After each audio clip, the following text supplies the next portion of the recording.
खांद्यावर कांबळ, हाती मशाल, तर दुसऱ्या हातात दंडुका. भव्य दिव्य मनोहारी रूप त्या राखणदाराचं.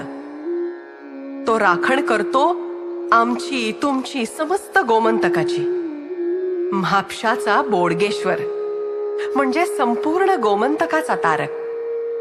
भक्ताच्या हृदयातून त्याच्यासाठी आलेली आर्त हाक ऐकताच, भक्ताचा करुण स्वर कानी पडताच तो भक्तांसाठी धावून येतो. त्यांच्या पाठीशी ठामपणे उभा राहतो.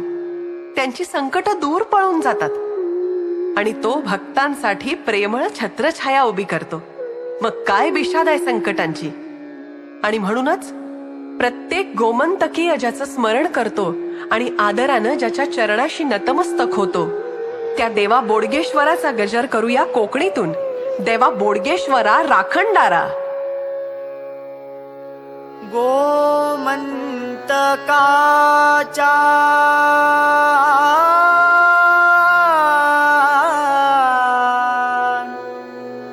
करुणा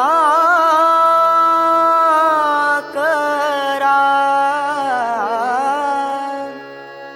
देवा बोडगेश्वरा राखणदारा. देवा